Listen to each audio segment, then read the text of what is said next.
Hello, good afternoon. Good afternoon everyone. So, welcome again. तो आपको याद होगा लास्ट क्लास में हम लोगों ने बेसिकली गॉस लॉ पढ़ा था। गॉस लॉ का यूसेज हम लोगों ने देखा। हम लोगों ने कुछ अच्छे सवाल बनाए which is based on the concept of finding out the flux that is passing through a given surface. हमने सॉलिड एंगल का कॉन्सेप्ट देखा। तो लास्ट टाइम मैंने आपको सॉलिड एंगल का कॉन्सेप्ट और थोड़ा अच्छे से बताने की कोशिश की है। There will be some simulations which I will be sending you links. आप उन्हें एक बार देखें तो आपको विजुअलाइजेशन ज़्यादा और बेटर होगा सॉलिड एंगल का। लेकिन लास्ट क्लास में अगर आपको याद होगा, मैं अगर क्विक रिकैप करूं, मैंने आपको वो तरबूज का एक स्लाइस कट करके उस एंगल को देखने के लिए बोला था and I have drawn a diagram also if you remember. तो उस तरीके से आप सॉलिड एंगल को ज़्यादा अच्छे से विजुअलाइज कर पाइएगा। ज़्यादा इंपॉर्टेंट आपको उसका डेरिवेशन नहीं है, ज़्यादा इंपॉर्टेंट ये है कि आप ये रियलाइज कर पाओ कि जितनी भी इलेक्ट्रिक लाइंस ऑफ फोर्सेस हैं जो किसी भी चार्ज से निकलती हैं, वो electric lines of forces 3D में फैलती हैं और 3D में जो टोटल एंगल इन्वॉल्व होता है वो होता है 4 पाई टोटल सॉलिड एंगल। जैसे एक प्लेन में टोटल एंगल इन्वॉल्व होता है, एक प्लेन में मतलब मान लो मैंने एक पॉइंट लिया, तो इस पॉइंट के अराउंड में टोटल एंगल जो इन्वॉल्व होता है वो होता है 360 डिग्री। वैसे ही 3D में एक पॉइंट के अबाउट में टोटल एंगल जो इन्वॉल्व होगा 3D में, दैट विल बी 4 पाई, जिसे हम लोग सॉलिड एंगल बोलेंगे। ठीक है, आपको ये समझना है अच्छे से कि सॉलिड एंगल जो है जिसको हम ओमेगा से रिप्रेजेंट करते हैं, that is given by the relationship 2 pi into 1 minus cos of alpha, where alpha is the semi vertical angle of the cone. और मैंने आपको बताया था कोन कैसे, right, the cone semi vertical angle of the cone. तो उससे आपको solid angle total मिल जाएगी, that is solid angle 2 pi 1 minus cos alpha. तो यूनिटरी मेथड हम लगाते हैं बेसिकली कि किसी भी सरफेस से कितना कितना आपका कितना कितना फ्लक्स जा रहा है and all those things. We get that idea from the concept of solid angle, क्योंकि हम ये बोलते हैं कि जो टोटल फ्लक्स है जो किसी भी क्लोज्ड एनक्लोजर से निकलती है वो Q बाय एप्सिलॉन नॉट होती है, where Q is the charge enclosed by the enclosure।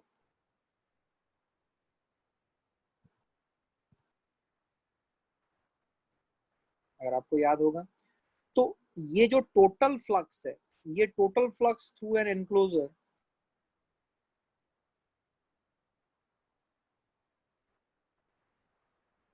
this is the total flux through an enclosure uh, in 3D। तो हम सॉलिड एंगल कॉन्सेप्ट ऐसे लगाते हैं कि 4 पाई टोटल सॉलिड एंगल है, तो 4 पाई पे कितना टोटल फ्लक्स निकल रहा है, that is equal to Q by epsilon. और इस रिलेशनशिप को हम लोग फिर कोई भी एक गिवन सरफेस से कितना निकल रहा है वो हम निकाल सकते हैं by using the unitary method approach. ये चीज आपने लास्ट क्लास के जो एग्जांपल्स थे उनको अगर आपने घर में जाके एक बार और सॉल्व किया होगा तो आपको पक्का समझ में आया होगा कि यूनिटरी मेथड अप्रोच हम कैसे लगा सकते हैं। ठीक है, so this is what is the concept that we talked of, right. तो ऐसे कुछ कॉन्सेप्ट्स हमने लास्ट क्लास में पढ़े थे। तो आज बेसिकली हम क्या करते हैं और आगे चलते हैं, और आज हम basically usage of Gauss law के बारे में डिस्कस करेंगे। याद करो, इसके ऊपर मैंने आपको 2 वीडियोस भेजे हुए थे which I have asked you to do an assignment in the last class, right? If you remember, मैंने आपको बोला था कि ये 2 यूसेज ऑफ गॉस लॉ के 2 वीडियोस जो थे वो आप देखिए, उन वीडियोस से आपको काफी क्लैरिटी आएगी। अभी ध्यान से देखिए, अगर मैं गॉस लॉ का यूसेज देखूं तो गॉस लॉ ये बोलता है कि summation of E net vector dot D A vector, E net है ये, E net vector dot D A vector is equal to charge enclosed upon epsilon naught. This is what is the Gauss law all about. Closed loop integral of E net dot dA vector is equal to charge enclosed by epsilon naught. तो concept ये है कि Gauss law जो है, इस Gauss law को हम 2 तरीके से यूज कर सकते हैं। Gauss law can be used in 2 ways. First is to determine electric field net at a given point, तो ये कर सकते हैं, ठीक है। और दूसरा जो होता है वो ये डिटरमाइन करने में काम आता है Gauss law, to determine if charge is present in a given space or not। क्या कोई गिवन स्पेस या 3D रीजन में क्या कोई चार्ज प्रेजेंट है, ये डिसाइड करने के लिए हम गॉस लॉ यूज करते हैं। तो बेसिकली गॉस लॉ का यूसेज यही दो तरीकों से मेजरली देखा जाता है, और कॉम्पिटिटिव एग्जाम्स में इन दोनों में से कोई भी एक पर्टिकुलर यूसेज को लेके आपसे सवाल पूछा जा सकता है। ये आपका अंडरस्टैंडिंग और ग्रास्प है over the Gauss law, which will help you to decide कि आपको कौन सा रूल अप्लाई करना है और क्यों अप्लाई करना है, ठीक है। अभी अगर हम गॉस लॉ को बहुत अच्छे से देखें, ये जो डिस्कशन चल रहा है this is very important, because यही आपको रॉक सॉलिड फाउंडेशन देगा कि गॉस लॉ को यूज कैसे करना है। ध्यान से देखो, अगर आप गॉस लॉ को देखो ध्यान से, this is E net vector dot D A vector, ठीक है। जब हम गॉस लॉ को यूज करेंगे इलेक्ट्रिक फील्ड नेट निकालने के लिए, ध्यान से सुनिएगा, if I am using Gauss law to find out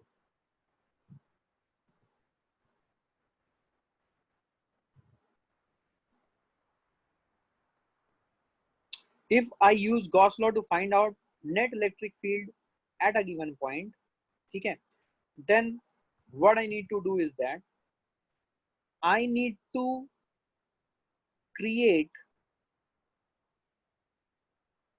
an imaginary surface, ठीक है, around a point or linear charge distribution or volume charge distribution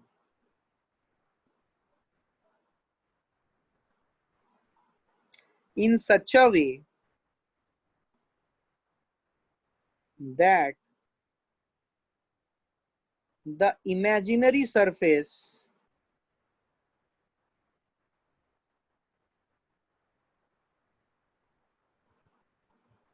is located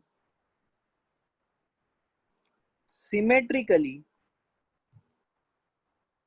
with respect to charge or charge distribution. Very important. अगर electric field निकालना objective है Gauss law का, to find out electric field at any given point, तो उस case में हम जो imaginary surface बनाएंगे चार्ज या चार्ज डिस्ट्रीब्यूशन के around, that has to be symmetrical with respect to charge or charge distribution. अब ऐसा क्यों, ये करने से क्या होगा, देखो, जैसे कि अगर मान लो मुझे एक चार्ज प्लस क्यू मिला है, इट्स अ पॉइंट चार्ज, और इससे मुझे आर दूरी पे इलेक्ट्रिक फील्ड निकालनी है, तो मैं एक सरफेस बनाऊंगा, imaginary surface, such that this surface encloses this charge, ठीक है, and this surface encloses this charge होगा, तो this cannot be a circle, this has to be a sphere, and this surface which I have drawn, this is an imaginary surface, this does not exist in reality, this is the imaginary surface which we are talking about here and here। तो इस imaginary surface को जो हमने बनाया है, हमने ऐसे बनाया कि this is symmetrically located with respect to charge और द चार्ज डिस्ट्रीब्यूशन। तो यहाँ पे चार्ज है, पॉइंट चार्ज है, तो पॉइंट चार्ज से सिमेट्रिकली लोकेटेड। तो इससे क्या होगा कि जो भी इलेक्ट्रिक फील्ड यहाँ पे होगी, वो electric field will be on the surface. अगर किसी भी पॉइंट पे इलेक्ट्रिक फील्ड निकाले, that electric field will be in this particular direction which will B normally outward, and इस जगह पे जो एरिया वेक्टर है वो भी नॉर्मली आउटवर्ड होगा। तो electric field is normally outward and area vector is also normally outward. तो E vector dot D A vector जो है वो मैं किसी भी जगह पे निकालू, किसी भी जगह पे, यहां पे अगर मैं निकालने जाऊं तो ये मेरा डीए वेक्टर होगा और ये मेरा एरिया वेक्टर होगा। किसी भी जगह पे ई वेक्टर डॉट डीए वेक्टर जो है, मतलब ई वेक्टर और डीए वेक्टर के बीच का एंगल जो है थीटा, दैट इज सेम। वो जीरो हो ये जरूरी नहीं है, बट ये सेम अगर हो जाए तो उस केस में मैं, और दूसरी बात, ये सेम होना चाहिए पहली बात, और दूसरी बात कि इलेक्ट्रिक फील्ड की जो मैग्नीट्यूड है वो मैं किसी भी पॉइंट पे निकालू ऑन दिस इमेजिनरी सरफेस, वो हर जगह पे सेम है। तो सिमेट्रिकली लोकेट कराना इमेजिनरी सरफेस को बहुत जरूरी है, बिकॉज इससे मैं ई को कांस्टेंट मान सकता हूं। मतलब जो भी ई है उस गॉसियन, उस इमेजिनरी सरफेस पे, इस इमेजिनरी सरफेस का एक नाम है, मैं इसको अभी यूज नहीं करना चाहता था बट चलो मेरे मुंह से निकल गया। इस इमेजिनरी सरफेस का एक नाम है and that is Gaussian surface. इसको हम लोग क्या बोलते हैं? We call this imaginary surface जो है इसको हम लोग बोलते हैं गॉसियन सरफेस। गॉस लॉ को एम्प्लॉय करने के लिए इसको हम लोग बोलते हैं Gaussian surface, GAUSSIAN, Gaussian surface. तो अगर इलेक्ट्रिक फील्ड और एरिया वेक्टर के बीच का एंगल कांस्टेंट है और दूसरी बात इलेक्ट्रिक फील्ड की मैग्नीट्यूड भी कांस्टेंट है over this imaginary surface which is the Gaussian surface, तो उस केस में हमारा ई नेट डॉट डीए जो है ये हो जाएगा closed loop integral into E net into D A into cos of जी theta. It can be zero, it can be any other value, but तो बिकॉज थीटा कांस्टेंट है और ई नेट कांस्टेंट है तो हम इसे इंटीग्रल साइन के बाहर ला सकते। तो इंटीग्रल साइन के बाहर अगर ले आए तो ये सिर्फ हो जाएगा closed loop integral of DA. Closed loop integral of DA को कैसे समझोगे? ये देखो ऐसे समझ सकते हो तुम। मैं एक काम करता हूँ, मैं एक और बनाऊं।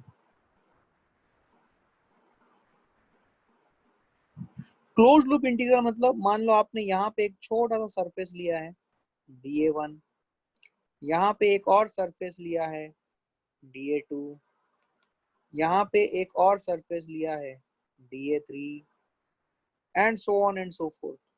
तो तुम देखोगे कि इन सब सरफेसेस का DA1 plus DA2 plus DA3 ऐसे छोटे छोटे सरफेसेस का अगर पूरा सम करोगे तो तुमको मिल जाएगा 4πr², and this 4πr² is nothing but this is integral of DA। क्या मेरी बात समझ में आएगी? Close loop integral of DA, क्या मेरी बात समझ में आई है?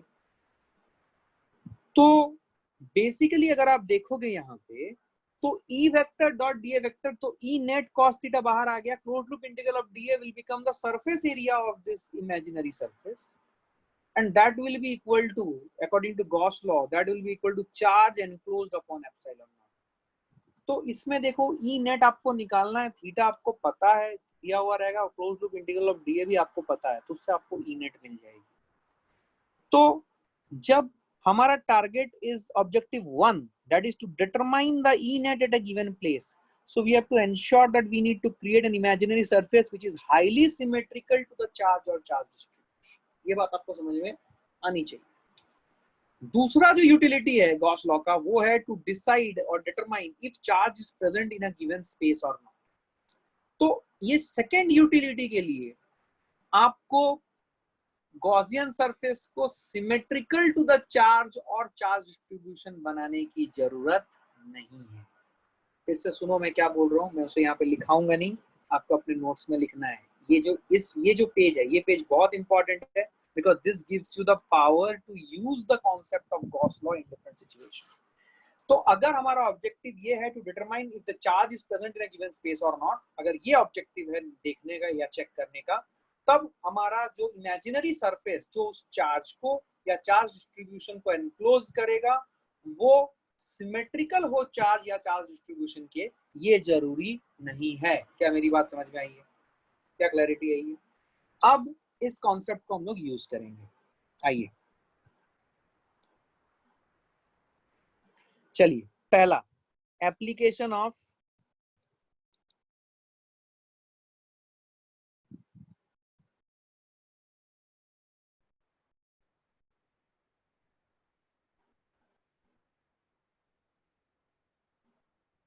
To find electric field. ठीक है, तो इसके लिए हमने अभी पढ़ा था हमें गॉसियन सरफेस कैसे बनाना है। तो सबसे पहले तो हम स्टार्ट करेंगे एक पॉइंट चार्ज। पॉइंट चार्ज से मान लो r दूरी पे इलेक्ट्रिक फील्ड कितना है, गॉस लॉ से बनाना है। तो पहले क्या करेंगे, r दूरी से हम एक ऐसा स्फीयर बना लेंगे, इसे हम लोग बोलेंगे गॉसियन सरफेस। और इस जगह पे अगर इलेक्ट्रिक फील्ड है, ये प्लस क्यू चार्ज है, तो इलेक्ट्रिक फील्ड की डायरेक्शन इधर है।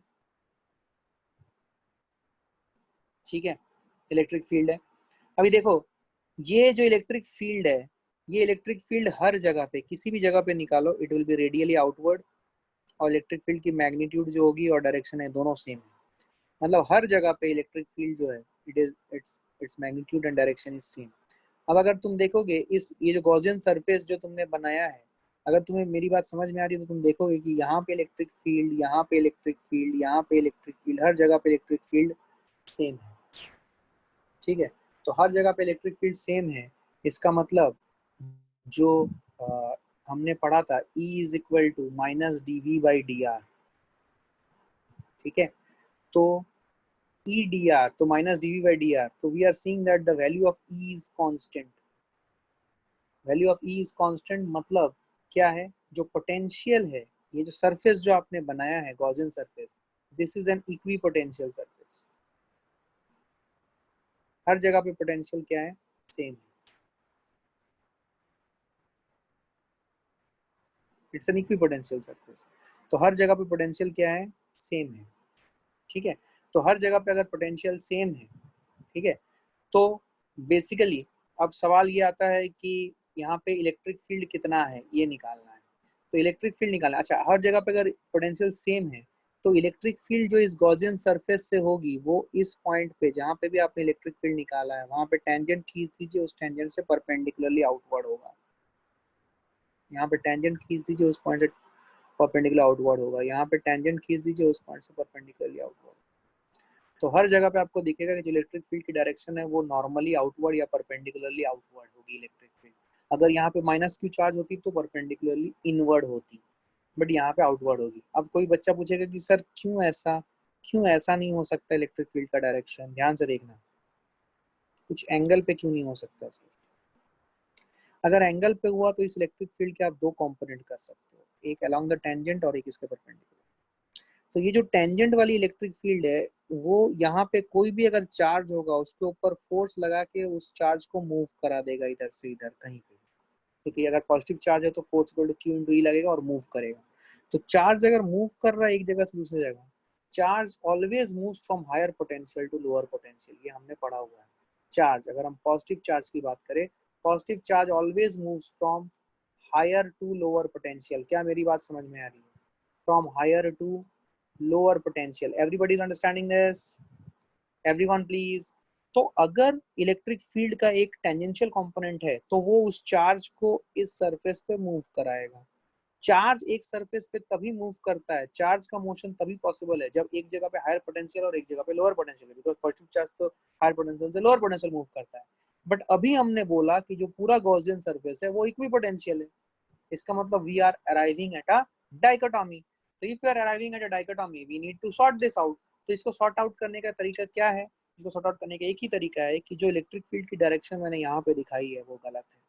इलेक्ट्रिक फील्ड कभी भी गॉसियन सरफेस से के परपेंडिकुलरली आउटवर्ड ही होगी या इनवर्ड होगी, कभी भी कुछ और एंगल पे नहीं होगी। क्योंकि और एंगल पे हुआ तो वो गॉसियन सरफेस इक्विपोटेंशियल नहीं रह जाएगा। क्या आपको समझ में आया लॉजिक, क्यों मैं ऐसा बोल रहा हूँ? ये इंपॉर्टेंट है, ये बच्चे सब गॉस लॉ वॉस लॉ सब पढ़ लेते हैं, उनसे ये बेसिक बात पूछो तो उनको समझ नहीं आती क्या पूछ रहे हैं। क्या आपको समझ में आ गई एवरीवन? क्या आपको समझ में आई है एवरीवन?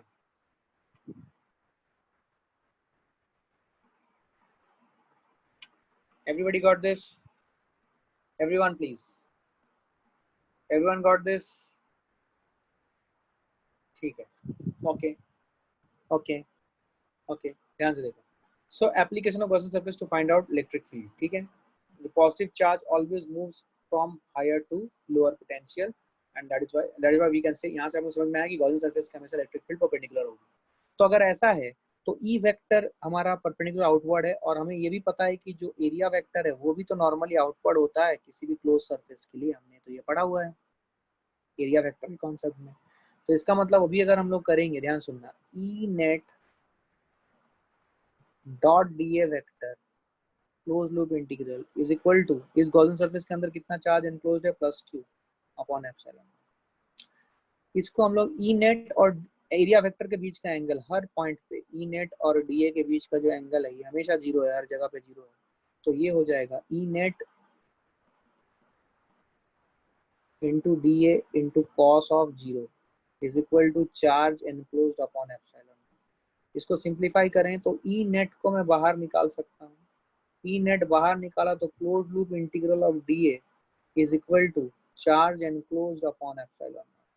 इससे मेरे को ई नेट जो मिलता है वो मिलेगा Q by 4 pi r² into epsilon.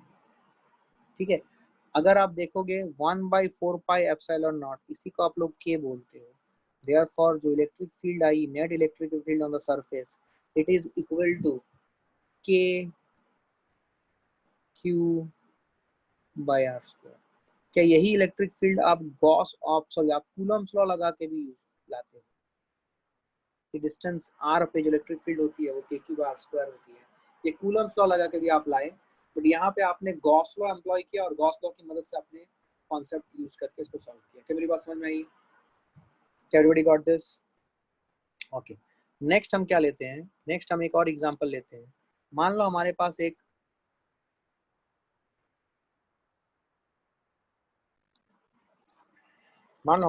Infinite wire है।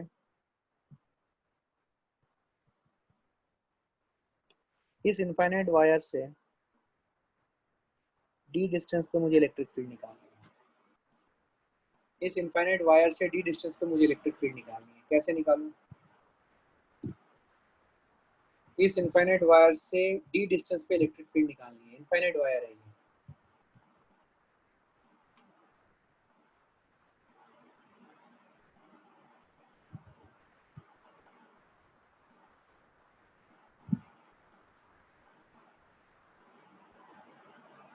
थिन वायर है, तो थिन वायर है, यहाँ पे आप ले लो your charge distribution as lambda coulomb per metre, linear charge.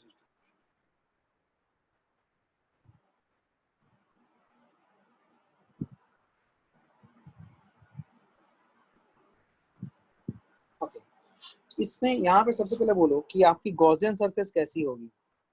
यहाँ पे जो गॉसियन सरफेस होगी वो इस टाइप से सिलेंडर बनेंगे।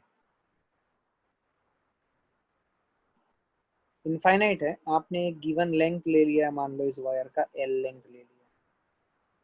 ठीक है, इस वायर का एल लेंथ ले लिया। तो अगर आपने इसको इनक्लोज करना है तो आपने इनक्लोजर ऐसे बनाना है, बिकॉज आपका ऑब्जेक्टिव क्या निकालना है यहाँ पे, इलेक्ट्रिक फील्ड। समझिएगा, आपका ऑब्जेक्टिव है यहाँ पे इलेक्ट्रिक फील्ड निकालना। तो अगर ऑब्जेक्टिव इलेक्ट्रिक फील्ड निकालना है तो आप क्या कर रहे हो, what you are doing is that you are trying to create a Gaussian surface which is highly symmetrical to the charge or charge distribution। तो यहाँ पे लीनियर चार्ज डिस्ट्रीब्यूशन होने के कारण आपने किस टाइप का यहाँ पे एनक्लोजर बनाया, you created an enclosure in the form of a cylinder. तो अगर अगर इलेक्ट्रिक फील्ड जो भी है, अगर इलेक्ट्रिक फील्ड है तो क्या वो इस डायरेक्शन में है, perpendicular to the Gaussian surface and outward. ठीक है, ये गॉसियन सरफेस सिमेट्रिकल है, इट्स एन इक्विपोटेंशियल रीजन। पूरा गॉसियन सरफेस सिलेंडर आपको ब्लैक कलर में दिखाएगा, इक्विपोटेंशियल है। तो इलेक्ट्रिक फील्ड अगर इक्विपोटेंशियल सरफेस के हमेशा परपेंडिकुलर होती है इलेक्ट्रिक फील्ड। क्या मैंने सिखाया था? Everybody please answer. क्या मैंने आपको बताया था कि इलेक्ट्रिक फील्ड जो है वो हमेशा perpendicular to the equipotential surface होगी, या फिर इक्विपोटेंशियल सरफेस जो होगी वो इलेक्ट्रिक फील्ड के परपेंडिकुलर होगी? क्या मैंने ये सिखाया था आपको? तो यहाँ पे अगर ये सिलेंडर पूरा इक्विपोटेंशियल रीजन है तो जो इलेक्ट्रिक फील्ड होगी it has to be perpendicular to the equipotential region और surface, so it has to be like normally outward, right? इस टाइप से जाएगा। तो ये इलेक्ट्रिक फील्ड है। अब ध्यान से देखो, अगर मुझे इलेक्ट्रिक फील्ड निकालनी है एट अ डिस्टेंस डी, इस जगह पे मुझे इलेक्ट्रिक फील्ड निकालनी है, तो इलेक्ट्रिक फील्ड का जो फॉर्मूला, ध्यान सुनना, यहाँ पे हम अपना basic E vector not net dot D A vector लगाएंगे which will be charge enclosed upon epsilon not. अब ध्यान से देखिए, ये जो डी ए है, ये डी ए दो टाइप का एरिया है हमारे पास। एक है ये वाला area which will be known as the flat area, और दूसरा है ये वाला सरफेस, ये वाला which will be the curved surface. अभी फ्लैट एरिया जो है, ये फ्लैट एरिया टॉप का है और बॉटम का है, और कर्व्ड सरफेस एरिया तो है। अभी ध्यान से देखिएगा, टॉप और बॉटम की अगर बात करें तो इलेक्ट्रिक फील्ड अगर है तो ऐसा है, लेकिन जो एरिया वेक्टर है टॉप सरफेस का और बॉटम सरफेस का वो ऐसा जाएगा। ये एरिया वेक्टर का डायरेक्शन टॉप सरफेस का या बॉटम सरफेस का। तो टॉप या बॉटम सरफेस में अगर तुम देखोगे, this area vector is perpendicular to electric field vector, तो इसीलिए टॉप और बॉटम का net E dot D A क्या हो जाएगा, जीरो, क्योंकि इलेक्ट्रिक फील्ड नेट और एरिया वेक्टर के बीच का एंगल कितना है, 90 डिग्री। तो डॉट प्रोडक्ट ले रहे हैं तो डॉट प्रोडक्ट में कॉस 90 डिग्री आ जाएगा, तो वो जीरो आ जाएगा। यस और नो? तो मेरी बात समझ में आ रही है? वो क्या आएगा, वो जीरो आएगा। Are you all understanding this? तो वो अगर जीरो आया, ध्यान सुनो, कर्व सरफेस जो है, अब कर्व सरफेस के लिए क्या करें, अब इलेक्ट्रिक फील्ड अगर कर्व सरफेस के ऊपर जो भी प्रेजेंट है, देखो अगर आप अपना आई को यहाँ पे रखोगे ना,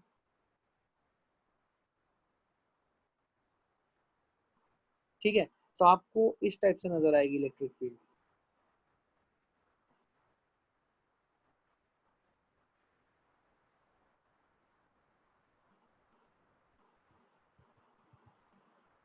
क्या आपको समझ में आ रहा है? ऐसे इलेक्ट्रिक फील्ड नजर आएगी एकदम नॉर्मली आउटवर्ड जाते हुए, और ये आपका सिलेंडर का टॉप और बॉटम का एरिया है।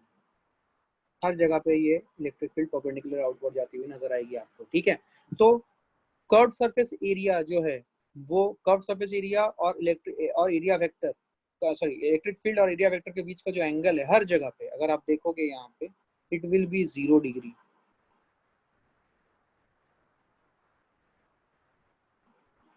आई hope you are understanding this. It will be 0 degree. तो E net dot D A जो होगा, तो ई नेट मुझे निकालना है, तो इसको मैं लिखूंगा E net into D A into cos of zero closed loop integral, जो कि आ जाएगा charge enclosed upon epsilon not. We will talk about it. सबसे पहले ये चार्ज एनक्लोज्ड को देख लेते हैं। क्या हमने इस सिलेंडर को एल लंबाई का माना है? अगर हम इस सिलेंडर को एल लंबाई का मानते हैं, तो इस सिलेंडर के अंदर जो इनफाइनाइट वायर का पोर्शन एनक्लोज्ड है वो एल लेंथ का ही है। अभी एल लेंथ के कॉरस्पॉन्डिंग कितना चार्ज एनक्लोज्ड हो गया, will it B L lambda. तो ई नेट इलेक्ट्रिक फील्ड जो है वो कांस्टेंट है, तो इसको हम इंटीग्रल साइन के बाहर ले आएंगे। Closed loop integral d A, closed loop integral d A of the curved surface area will be what, will it be equal to, क्या आपको ये समझ में आया है? Which is equal to L lambda by epsilon not. L ने L को मार दिया, तो इससे आपको ई नेट की जो वैल्यू आई वो आई lambda by 2 pi epsilon not into R, ठीक है। मैंने 2 पाई आर एल लिया, क्या ये 2 पाई आर एल नहीं 2 पाई डी एल होगा, क्योंकि मैंने रेडियस डी लिया हुआ था। तो let me put it down as d है, तो ये यहाँ पे डी आ जाएगा। Sorry for that problem, this is what will get. अभी ध्यान से देखो, आपको पता है कि 1/4 pi epsilon naught is equal to k. तो 4 पाई एप्सिलॉन नॉट करने के लिए 2 से मल्टीप्लाई और 2 से डिवाइड करने की जरूरत है। तो आपको दिखेगा ये जो फॉर्मूला है ये आ जाएगा 2k लैम्डा बाई डी। याद करो, क्या हमने हमने इलेक्ट्रोस्टैटिक फील्ड में ई पैरेलल और ई परपेंडिकुलर जो निकाला था, और अगर इनफाइनाइट वायर है तो उस केस में सिर्फ और सिर्फ ई परपेंडिकुलर होता था, ई पैरेलल कट जाता था। क्या यही फॉर्मूला आया था 2k लैम्डा बाई डी? यहाँ पे डी था distance, perpendicular distance from the infinite wire to the point. याद आ रहा है? देखो इसको गॉसियन सरफेस से भी आपने निकाल लिया। यस और नो? क्या मेरी बात समझ में आई है?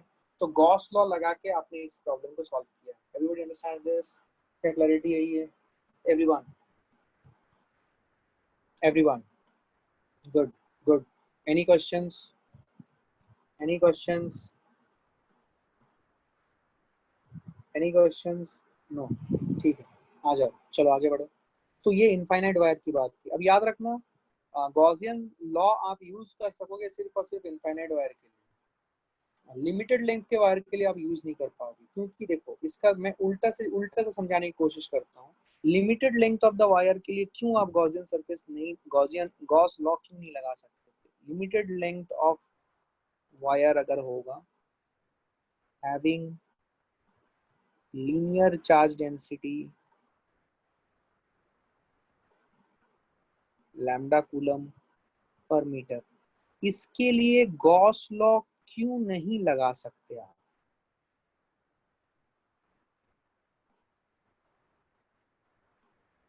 ये समझना पड़ेगा अपने को।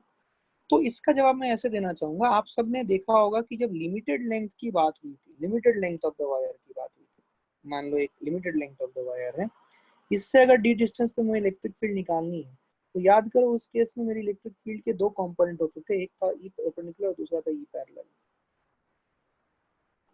याद है?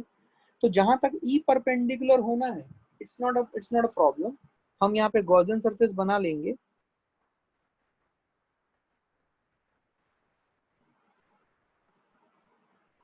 इस टाइप से बना लिया हमने गॉसियन सरफेस। थोड़ा सा यहाँ पे ई पैरेलल को हटा दूं। इस टाइप से हमने गॉसियन सरफेस बना लिया। तो ई परपेंडिकुलर होना कोई दिक्कत नहीं है, लेकिन ये जो ई पैरेलल है, this is creating a problem.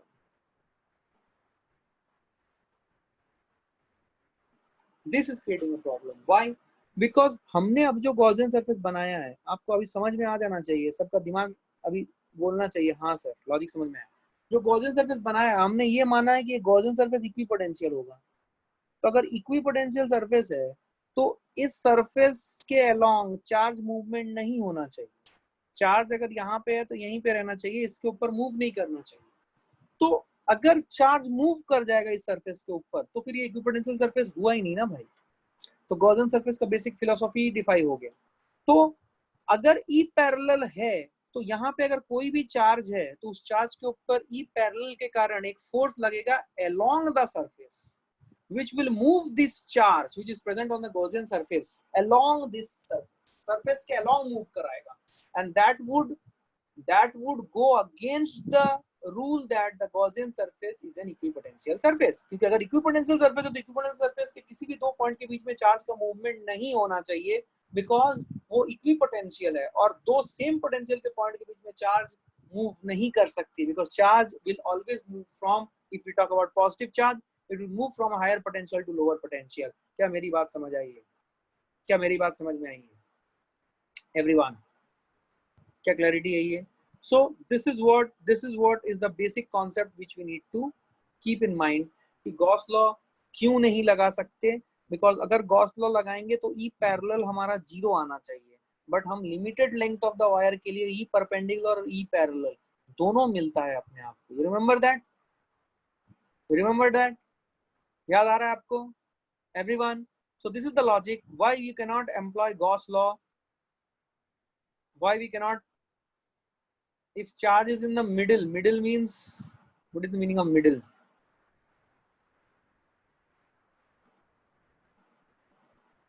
Okay, let's move on. ध्यान सुनना अभी तक।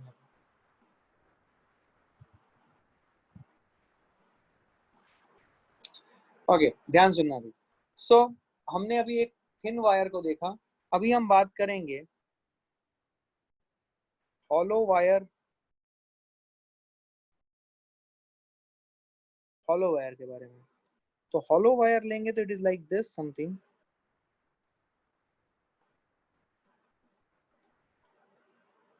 Which is going up to infinity. Infinite wire की बात करेंगे, यहीं पे गॉस लॉ लगेगा, बिकॉज गॉस गॉस मतलब हम गॉसियन सरफेस वैसे बना पाएंगे। अगर लिमिटेड लेंथ का होगा तो it will be very difficult for us to, right? आपको ऑलरेडी उसका आइडिया मिल चुका होगा जब हमने हमने इलेक्ट्रोस्टैटिक्स में ई पैरेलल और ई परपेंडिकुलर निकाला था। उस टाइम पे मैंने आपको बताया था कि उसका डेरिवेशन कैसा है क्या नहीं, so that you understood, right? ध्यान से देखना इधर।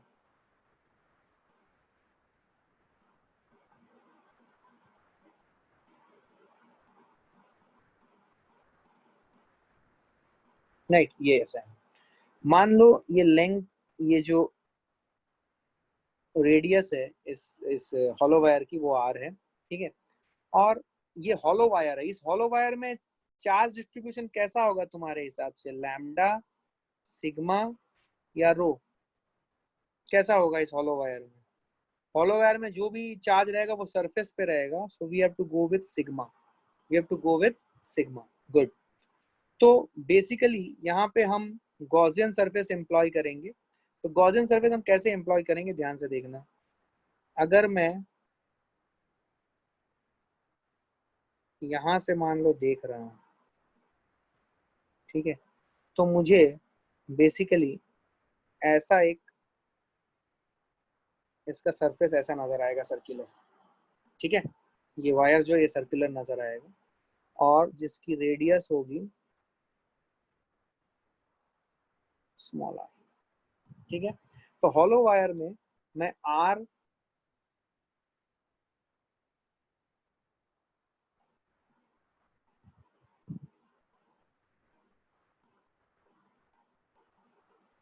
मैं दो कंडीशन के लिए, for radius greater than R and for radius less than R, दोनों जगह पे इलेक्ट्रिक फील्ड चाहिए मुझे। Let's see for R greater than R, R greater than R में अगर मुझे इलेक्ट्रिक फील्ड चाहिए तो मैं बेसिकली यहाँ पे कहीं पे आर लेंथ का एक गॉसियन सरफेस बना लूंगा which is symmetrical to the charge or the charge distribution, symmetrical to the charge distribution हमें देखना पड़ेगा यहाँ पे। यहाँ पे चार्ज डिस्ट्रीब्यूशन, और चार्ज कहाँ पे है, चार्ज इसके सरफेस पे,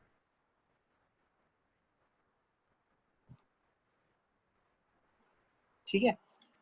तो अगर मैंने बाहर बनाया है गॉसियन सरफेस, तो for R greater than R let's try to employ, तो ये गॉसियन सरफेस जो बनाई है मैंने, अगर इलेक्ट्रिक फील्ड यहाँ पे है तो वो perpendicular to the Gaussian surface ही होगी, it will be perpendicular to the Gaussian surface. और अगर जो एरिया वेक्टर है that will also be perpendicular to the Gaussian surface, कोई और एंगल पे आने का सवाल नहीं है। तो ई डॉट डी ए अगर मैं करूंगा for R greater than R, E dot D A is equal to charge enclose by epsilon not.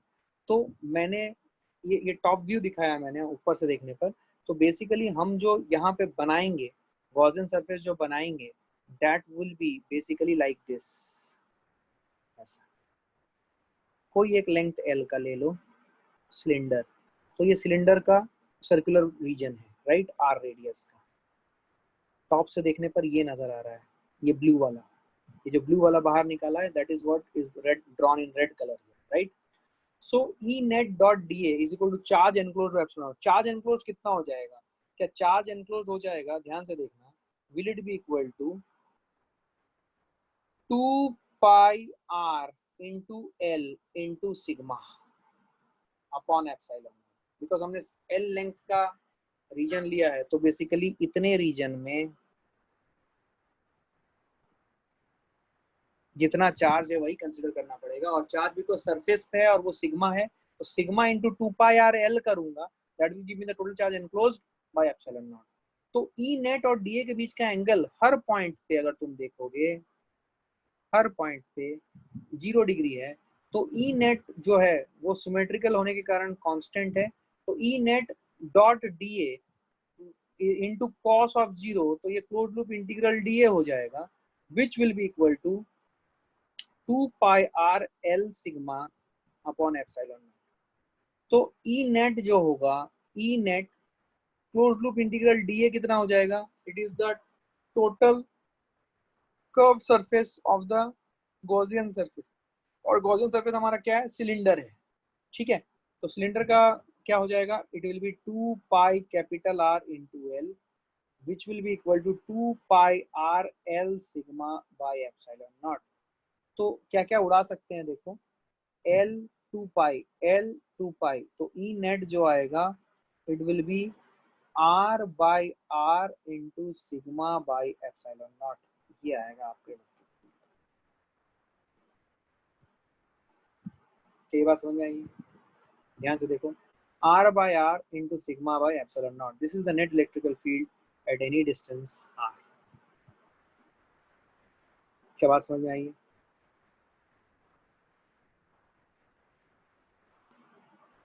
क्या क्लैरिटी है ये? ठीक है, क्या बात समझ में आई है?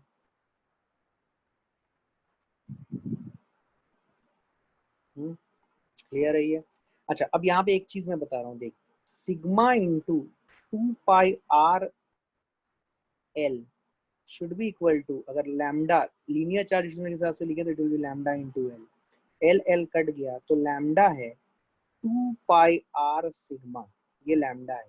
अब यहाँ पे देख, 2πr sigma, are sigma already यहाँ पे, तो आर सिग्मा को तू लिख सकता है लैम्डा अपॉन 2π। मैं यहाँ पे कुछ कर रहा हूँ, ध्यान से देख, तो it is lambda upon 2π epsilon not into R. 2 से मल्टीप्लाई कर, 2 से डिवाइड कर, तो तेरे को दिखेगा it is 2k lambda by R. क्या यही तुम्हारा आंसर आया था? अगर इनफाइनाइट वायर हो, वायर के बाहर में कोई पॉइंट हो, तो क्या वहां पे electric field 2k lambda by R ही आई थी? बट यहाँ पे ये सिग्मा के टर्म्स में आया बोल के तुम्हारा आंसर थोड़ा सा अलग फॉर्मेट में आया, तो तुमने सिग्मा को लैम्डा में चेंज किया। ये चीज मैंने पहले भी बताई थी, याद करो, इससे पहले मैं इलेक्ट्रिक फील्ड निकालते वक्त ये बात मैंने बताई थी कि अगर तुम इसको, ये जो तुम्हारा आर रेडियस का एक हॉलो वायर है, इसको तुम अगर बहुत ही कम डायमेंशन वाला एक एक थिन वायर मानो, और उस थिन वायर को कहाँ लोकेट करो? उस थिन वायर को यहाँ पे लोकेट करो, यहाँ पे। ये चीज हम लोग पहले कर चुके हैं, याद करो। तो यहाँ पे अगर मैं लोकेट कराऊं, तो वो थिन वायर में लैम्डा जो आ रहा है, वो लैम्डा कितना है? वो लैम्डा, ये जो हॉलो वायर है, हॉलो वायर के सिग्मा को वो थिन वायर के लैम्डा से लिंक करने के लिए ये किया गया है। क्या मेरी बात समझ में आई है? कभी कभी ऐसे भी पूछ लेते हैं, ठीक है, कि सिग्मा और लैम्डा को कंपेयर करो, कि अगर इसको एक थिन वायर में है तो क्या क्या करेंगे, कैसा एक्सप्रेशन आएगा। तो ये बताने की कोशिश की गई है। क्या आपको समझ में आई है? ध्यान से देखो,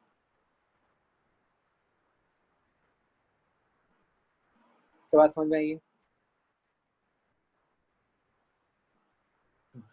अब देखो, ये हमने r ग्रेटर देन r के लिए डिराइव कर लिया। For what will be case for r less than r? Let's see it. अगर r लेस देन r की बात करूं, तो r लेस देन r की बात करूं मतलब बेसिकली मेरा जो वायर है, वो वायर ऐसा है, इन्फिनिटी तक गया हुआ है ये। तो अब हम जो गॉसियन सरफेस बनाएंगे, वो ऐसा गॉसियन सरफेस बनाएंगे।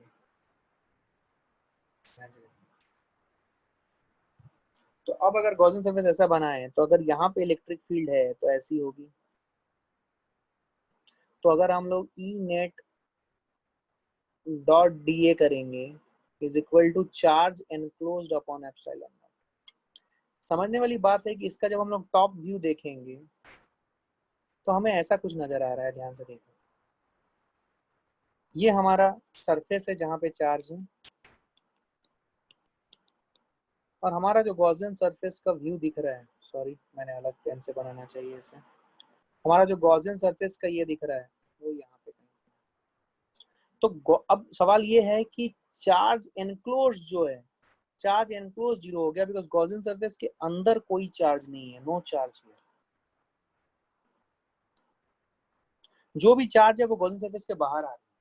तो गॉसियन सरफेस के बाहर आने के कारण charge enclosed upon epsilon not zero हो गया।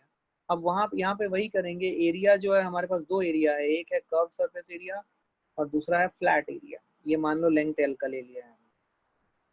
तो फ्लैट एरिया के कारण इलेक्ट्रिक फील्ड इधर होगी और एरिया वेक्टर इधर होगी 90 डिग्री। तो फ्लैट एरिया का तो जीरो कंट्रीब्यूशन होगा, क्योंकि ई वेक्टर नेट और डी ए वेक्टर के बीच का एंगल 90 डिग्री हुआ।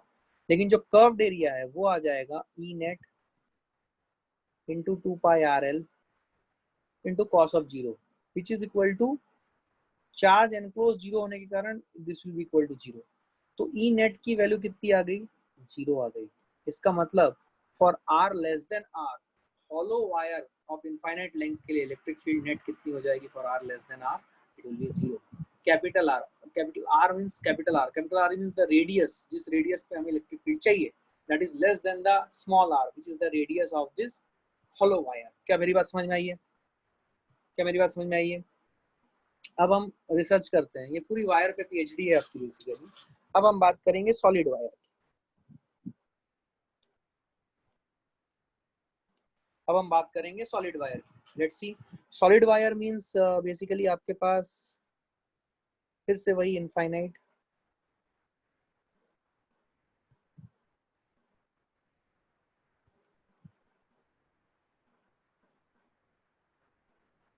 इसका रेडियस आर लो, फिर से R greater than R, R less than R, ये दोनों के लिए हमें देखना है। अच्छा ये सॉलिड वायर है, सॉलिड वायर में हम क्या डिफाइन करेंगे, पहले तो ये बोलो, लैम्डा सिग्मा की रो।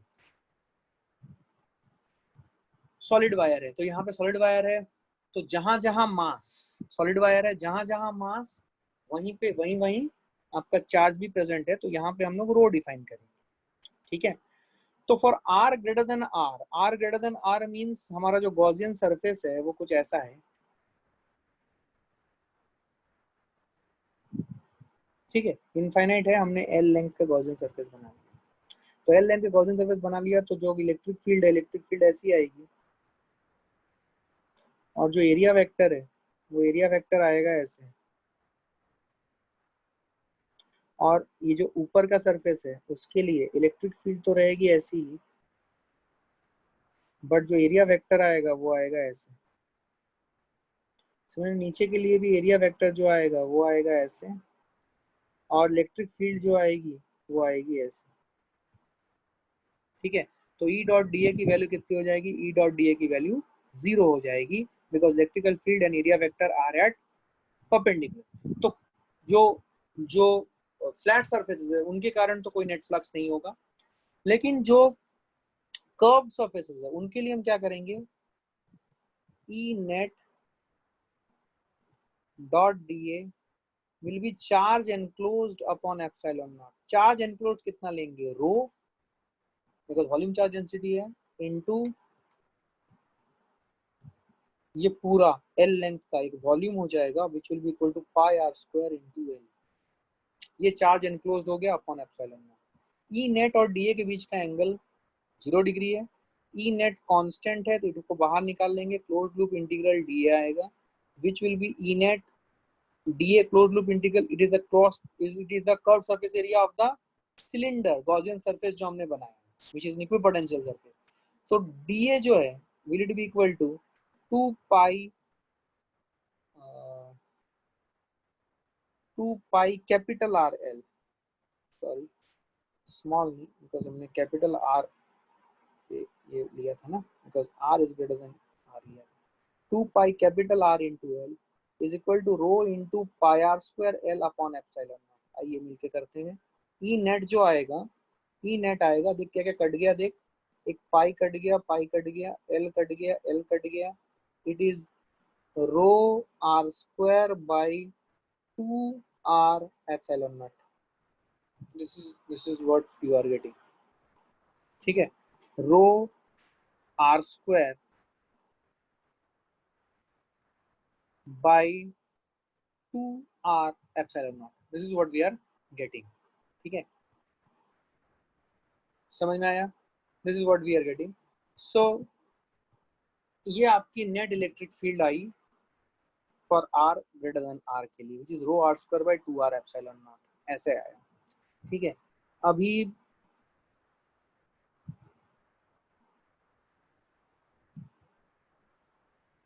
अगर आप रो जो है इसको कैसे लिखोगे, मान लो इसको चार्ज के टर्म्स पे लिखना चाहते हो, तो रो मान लो टोटल चार्ज क्यू है, क्यू डिवाइडेड बाई पाई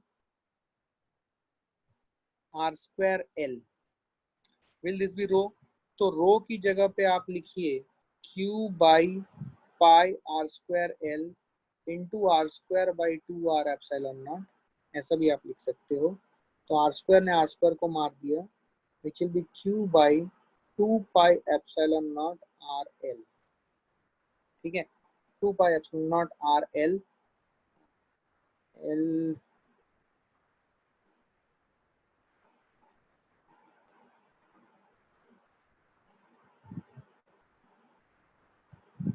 हाँ ठीक है, तो इस टर्म में तुम लिख सकते हो, यहाँ पे एल नहीं आना चाहिए, एल गायब होना चाहिए, पाई आर स्क्वायर एल, तो रो क्यू इंटू, एक सेकेंड, क्यू इंटू, एक बार कैलकुलेशन देख लो, आर स्क्वायर आपको कट गया, क्यू बाई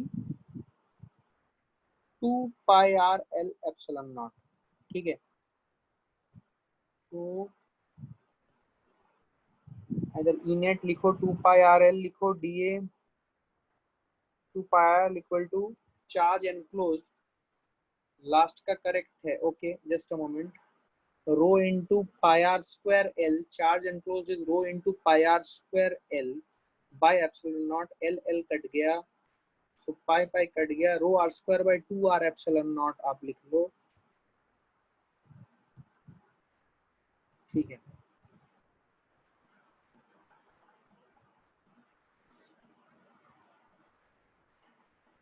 ठीक है तो it can be this thing और it can be this thing दोनों फॉर्मेट में आप लिख सकते हो क्यू के फॉर्मेट में या रो के फॉर्मेट में तो ये आपका आ गया net electrical field for R greater than R now the question is what is the net electrical field for R less than R net electrical field for R less than R मतलब let's try to draw this diagram properly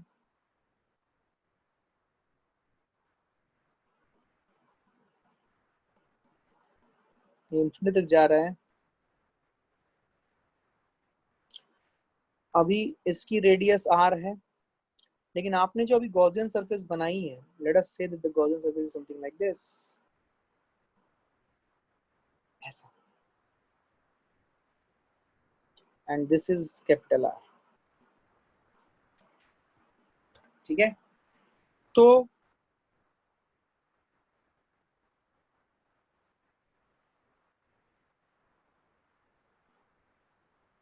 इस case में आपकी net electrical field कितनी होगी अब logically सोचो जो electric field होगी it will be perpendicular to this surface like this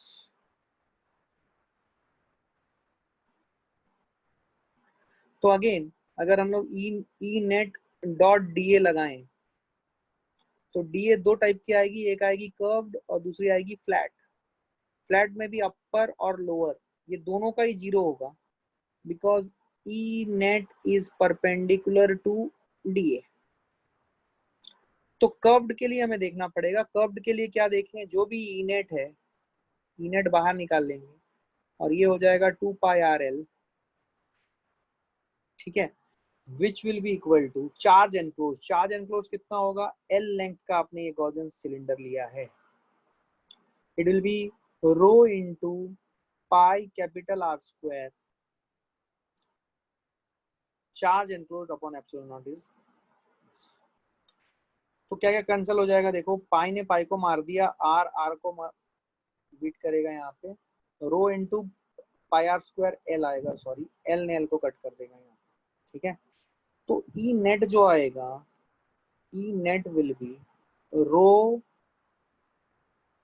are by twice epsilon not ये आया net electrical field which is inside the Gaussian inside the sorry solid infinite wire having volume charge density rho it is rho r by 2 epsilon naught क्या मेरी बात समझ में आई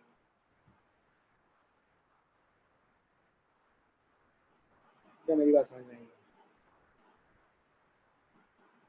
everybody just have a look ध्यान से देखो इसको क्या किया गया है ये आपको यूज करना आना चाहिए बिकॉज अगर आप इसे यूज कर सकोगे तभी आप गॉसियन गॉस लॉ यूज करके एम्प्लॉय करके आप प्रॉब्लम सॉल्व कर पाओगे तो एक क्लास में मतलब कल का जो क्लास होगा कल नहीं कल तो आपका टेस्ट है कल के क्लास में मतलब नेक्स्ट क्लास में हम बेसिकली इसके ऊपर और सारे कुछ सवाल बनाएंगे जिसमें आप इस कंसेप्ट को यूज कर सको अभी भी हम कुछ और सवाल देखेंगे so that we can understand ठीक है क्या मेरी बात समझ में आई है तो ये सिलिंड्रिकल वायर हॉलो सॉलिड आपने दोनों का for R greater than R R less than R दोनों केसेस में आपने यहाँ पे गॉस लॉ लगा के आपने इस प्रॉब्लम को सॉल्व किया अब हम देखते हैं इनफाइनाइट शीट याद है इनफाइनाइट शीट आपने देखा था इनफाइनाइट शीट इनफाइनाइट का मतलब मैंने समझाया था याद है आपको infinite is a relative term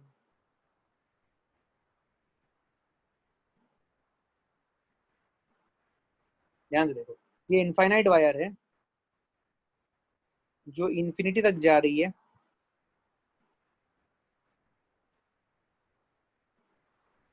जो कहां तक जा रही है इन्फिनिटी तक जा रही है और इससे सपोज डी डिस्टेंस पे मुझे इलेक्ट्रिक फील्ड चाहिए this is the ask, D distance पे मुझे इलेक्ट्रिक फील्ड चाहिए। ऑलरेडी तुम इसका आंसर निकाल चुके हो इलेक्ट्रोस्टैटिक्स में, मैंने तुम्हें बताया था, याद है? एक सर्कुलर डिस्क लेके उसकी आर को इनफाइनाइट कर दिया था, तो फिर वो एक इनफाइनाइट वायर बन गया था, याद है आपको? एक सर्कुलर डिस्क के एक्सिस पे निकाला था और फिर आर को इन्फिनिटी कर दिया था, तो मैंने बोला था वो एक इनफाइनाइट शीट बन गया है, याद है आपको? You remember? You remember? तो वही कॉन्सेप्ट हम एम्प्लॉय करेंगे यहाँ पे, ठीक है? वही कॉन्सेप्ट हम एम्प्लॉय करेंगे, मतलब वही कॉन्सेप्ट नहीं, मतलब वही रिजल्ट हमारा आना चाहिए। हम गॉस लॉ से हम इसको सॉल्व करने की कोशिश करेंगे। तो ध्यान से देखो, हम यहाँ पे डी दूरी पे है, तो हम क्या करेंगे, यहाँ पे डी दूरी पे हम एक सिलेंडर ले रहे हैं जो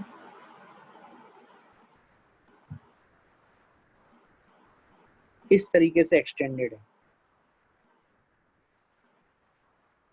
क्या मेरी बात समझ में आएगी?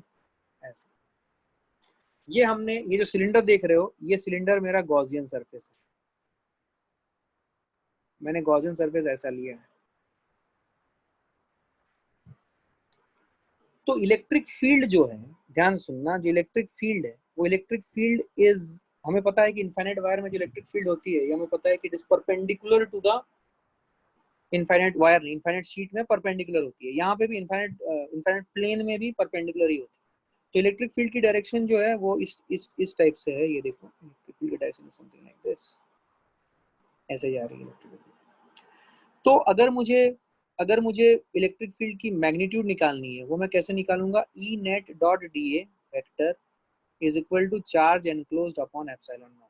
ध्यान से देखिए, अभी जो नेट इलेक्ट्रिक फील्ड है, ये नेट इलेक्ट्रिक फील्ड है मान लो, तो E net electric field D A यहाँ पे दो टाइप की है, एक है curve surface area of the cylinder और दूसरा है फ्लैट। फ्लैट में भी दो, एक है ये राइट हैंड साइड वाला और एक है लेफ्ट हैंड साइड वाला, ठीक है? तो इस साइड के लिए इलेक्ट्रिक फील्ड की डायरेक्शन ऐसी होगी और इस साइड के लिए इलेक्ट्रिक फील्ड की डायरेक्शन ऐसी होगी, इस तरफ होगी, जो मैंने दिखाया नेट इलेक्ट्रिक। तो कर्व सरफेस एरिया में अगर देखें, देखो कर्व सरफेस एरिया को इमेजिन करो, कर्व सरफेस एरिया ऐसे गया है, मैं यहाँ पे बना रहा हूँ बिकॉज इस साइड में काफी डेंस हो चुका है, ये curve surface area, electrical field इधर है, लेकिन कर्व सरफेस एरिया का जो एरिया वेक्टर होगा वो नॉर्मली आउटवर्ड होगा, मतलब इलेक्ट्रिक फील्ड और कर्व सरफेस एरिया के बीच का जो एंगल है, इसको तुम्हें इमेजिन करना पड़ेगा। इमेजिन करो एक सिलेंडर, कहीं पे भी इलेक्ट्रिकल फील्ड ऐसे जा रही है और एरिया वेक्टर जो है, इन दोनों के बीच का एंगल 90 डिग्री आ रहा है क्या कर्व सरफेस के लिए? तो कर्व सरफेस के कारण जो नेट फ्लक्स होगा वो 0 आएगा। अभी फ्लैट सरफेस देखिए, राइट और लेफ्ट वाला, राइट वाला जो फ्लैट सरफेस है, मान लो हमने रेडियस स्मॉल आर का एक सिलेंडर बनाया है, तो राइट के लिए आ जाएगा पाई आर स्क्वायर, ठीक है, इनटू ई नेट, और सिमिलरली लेफ्ट के लिए भी आएगा pi R square into E net. तो दोनों को जोड़ेंगे तो it will be 2 pi R square into E net, that is equal to E net dot D A which will be charge enclosed by epsilon naught। Charge enclose कहाँ पे होगा? ये जो गॉसियन सिलेंडर हमने बनाया है, क्या चार्ज एनक्लोज ये वाला रीजन है जो मैंने यहाँ पे ब्लू कलर से हाईलाइट कर दिया है, देखिए ध्यान से, क्या ये वाला रीजन में जितना चार्ज होगा, क्या वही चार्ज एनक्लोज होगा इस गॉसियन सिलेंडर के अंदर? क्योंकि चार्ज तो सिर्फ इस इनफाइनाइट शीट पे ही प्रेजेंट है ना, यहाँ पे इस जोन पे, जो मैं अभी यहाँ पे देखो कर रहा हूँ, क्या बात समझ में आई है? तो वहां पे कितना चार्ज इन्वॉल्व है, that is what the question, कितना चार्ज है वहां पे? क्या वहां का चार्ज हो जाएगा सिग्मा, क्योंकि ये इनफाइनाइट शीट का सिग्मा हम लोग इन चार्ज पर यूनिट एरिया दिखाएंगे, which is sigma, sigma into pi into R square आएगा क्या? ये कैपिटल आर ले लो, ठीक है, कैपिटल आर ले लो, क्या बात समझ में आ रही है? दिस इज कैपिटल आर, ठीक है। तो 2 pi R square into E net into sigma into pi R square, ये देखो, अब ध्यान सुनो, ये आर स्क्वायर ने आर स्क्वायर को मार दिया, तो ई नेट जो आया वो आया सिग्मा बाई पाई, पाई भी मर गया, सिग्मा बाई और डिवाइड बाई एप्सिलॉन नॉट होना चाहिए, sigma by twice epsilon not. क्या यही फॉर्मूला तुमने डिस्क के एक्सिस पे एक पॉइंट लाया था, याद करो, डिस्क के एक्सिस पे एक पॉइंट है, उस पॉइंट पे तुमने इलेक्ट्रिक फील्ड निकाली थी पहले आर रेडियस के डिस्क के लिए, और फिर उसको आर को इनफाइनाइट कर दिया था, तो क्या यही आंसर आया था sigma by twice epsilon not? क्या मेरी बात समझ में आई? यार तुम भूल चुके हो यार, ये चैप्टर बहुत बड़ा है, प्लीज यार, this is a very big chapter, बहुत बड़ा चैप्टर है ये। तो आप अगर पुरानी चीजें भूलते चलोगे तो it will be very difficult. आपके पास अभी वीडियो लेक्चर्स हैं, तो वीडियो लेक्चर्स को देखिए ध्यान से और चीजों को अपने पास सजो के रखिए, आप भूल नहीं सकते ये सब चीजें। क्या आपको लॉजिक समझ में आया ये क्या है क्या नहीं? Did you all understand this? Everyone? तो एक इनफाइनाइट शीट है, थिन शीट है, उससे d डिस्टेंस पे जो इलेक्ट्रिक फील्ड है that is equal to sigma by twice epsilon not. This is what we understood, sigma by twice epsilon naught. और यही हमारा रिजल्ट पहले भी आया था और गॉस लॉ लगा के भी हमने यही रिजल्ट लाया।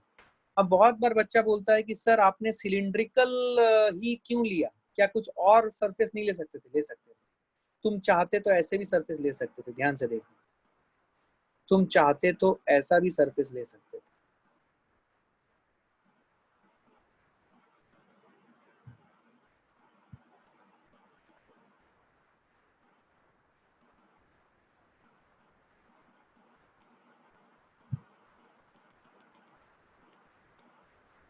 मान लो ये जो पोर्शन है, इसी पोर्शन में तुम्हारा ये जो पोर्शन जो मैंने अभी हाईलाइट किया है, यहाँ पे शेड कर दिया है, this is the portion which is a part of that infinite sheet. तो इस केस में तुम्हारा इलेक्ट्रिक फील्ड जो होगा वो ऐसे होगा, और ये मान लो ए साइड का तुमने एक स्क्वायर लिया है, इधर इलेक्ट्रिक फील्ड ऐसी होगी। तो अब तुम क्या लिखोगे, E net into A square plus E net into A square is equal to charge enclose which is sigma into A square upon epsilon naught. तुम अगर ध्यान से देखोगे तुम्हारा आंसर अभी भी वही आता है, क्या तुम्हें दिख रहा है?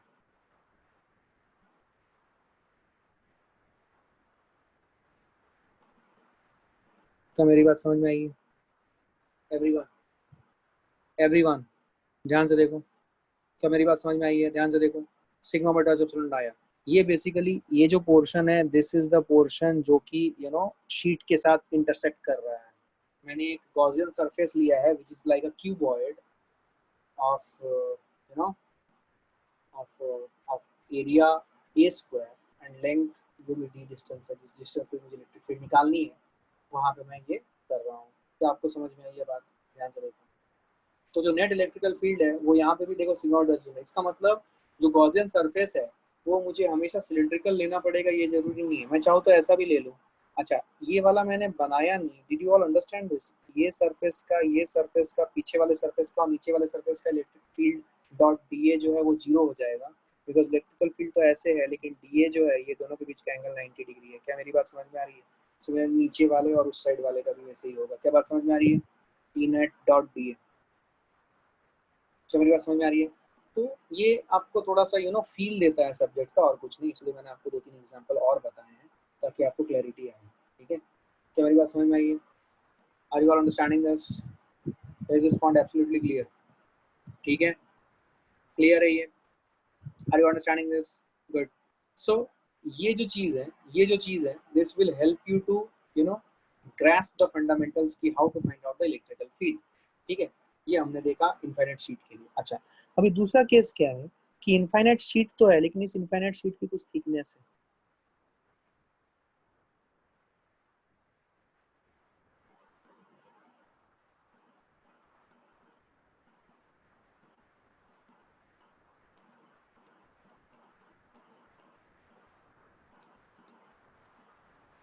लेकिन यहाँ पे प्रॉब्लम ये है कि इस शीट की कुछ थिकनेस है। मान लो इस थिकनेस है 2D, सेंटर लाइन है, ठीक है, और आपको सेंटर लाइन से डी दूरी पे इलेक्ट्रिक फील्ड निकालनी है। ये इन्फिनिटी तक गई हुई है, सब तरफ, हर तरफ इन्फिनिटी तक गई हुई है, ऊपर नीचे हर तरफ, नीचे भी वैसे ही गया हुआ है इन्फिनिटी। तो सेंटर लाइन से डी डिस्टेंस पे इलेक्ट्रिक फील्ड निकालनी है। दो केसेस हैं, डी ग्रेटर देन टी,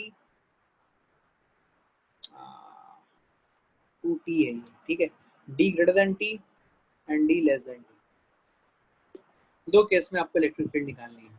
ये मैं एज अ होमवर्क प्रॉब्लम देना चाहूंगा because this involves a good conceptual understanding of the things that I given. तो इसे एक बार सॉल्व करने की कोशिश करें। कल के क्लास में हम लोग इसको और आगे लेके जाएंगे, ठीक है? कल के क्लास में मतलब नेक्स्ट क्लास में। अच्छा, कल टेस्ट है। One important announcement, please listen to me.